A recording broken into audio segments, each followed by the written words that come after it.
Keluarga Allah yang dikasihi oleh Tuhan Yesus Kristus, selamat malam, selamat berjumpa kembali dalam Rima, Renungan Iman Malam. Mari kita berdoa. Bapa yang makasih, kami hendak merenungkan firman-Mu. Terangilah kami dengan Roh-Mu yang kudus, supaya kami semua diberkati. Dalam Kristus kami berdoa. Amin. Firman Tuhan diambil dari Injil Lukas pasal 24 ayat 1 sampai dengan 12. Tetapi pagi-pagi benar pada hari pertama minggu itu, mereka pergi ke kubur membawa rempah-rempah yang telah disediakan mereka. Mereka mendapati batu sudah terguling dari kubur itu. Dan setelah masuk, mereka tidak menemukan mayat Tuhan Yesus. Sementara mereka berdiri termangu-mangu karena hal itu, tiba-tiba ada dua orang berdiri dekat mereka memakai pakaian yang berkilau-kilauan. Mereka sangat ketakutan dan menundukkan kepala. Tetapi kedua orang itu berkata kepada mereka, "Mengapa kamu mencari Dia yang hidup di antara orang mati? Ia tidak ada di sini. Ia telah bangkit. Ingatlah apa yang dikatakannya kepada kamu ketika ia masih di Galilea, yaitu bahwa Anak Manusia harus diserahkan ke tangan orang-orang berdosa dan disalibkan dan akan bangkit pada hari yang ketiga." Maka teringatlah mereka akan perkataan Yesus itu. Dan setelah mereka kembali dari kubur, mereka menceritakan semuanya itu kepada ke-11 murid dan kepada semua saudara yang lain.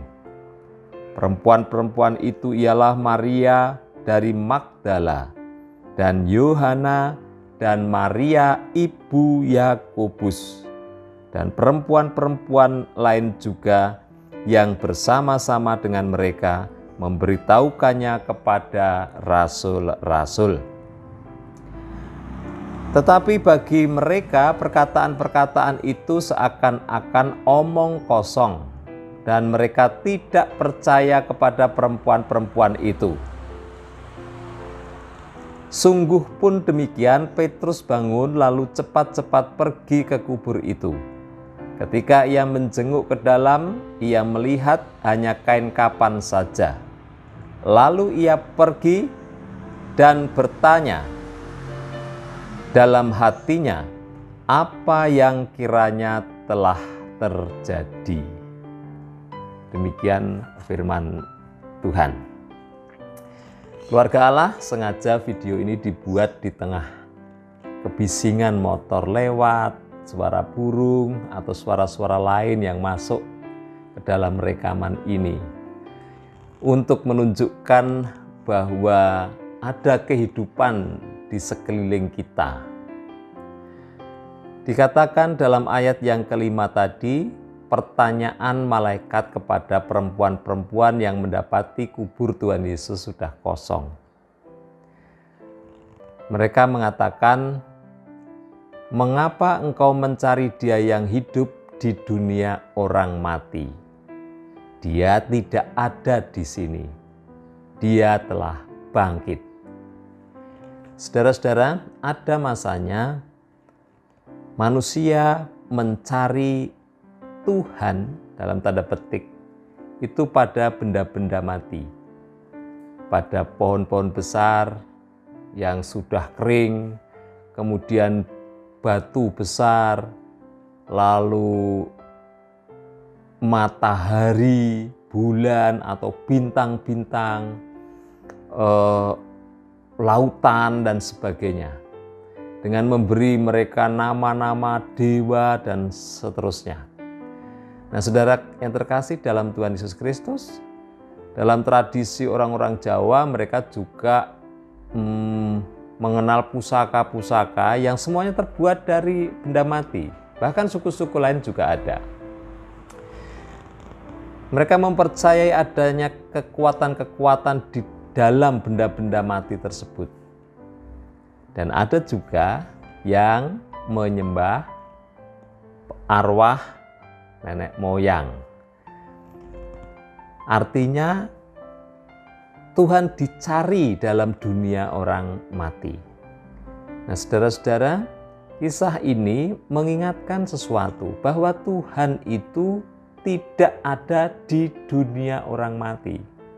Dan itu juga berarti bahwa Tuhan tidak ada di dalam benda mati. Jadi Tuhan di mana? Tuhan itu ada di dunia orang hidup. Artinya malaikat-malaikat ini meminta para perempuan itu untuk mencari Tuhan Yesus di dunia orang hidup. Kenapa? Karena Tuhan Yesus sudah bangkit dan itu artinya Tuhan Yesus hidup. Nah, saudara-saudara yang terkasih dalam Tuhan Yesus Kristus, pernyataan malaikat ini mengajarkan kepada kita bahwa Tuhan itu telah memilih dunia orang hidup untuk hadir dan berkarya. Karena itu, hidup menjadi sesuatu yang sangat berarti bagi semua orang, apalagi bagi orang percaya.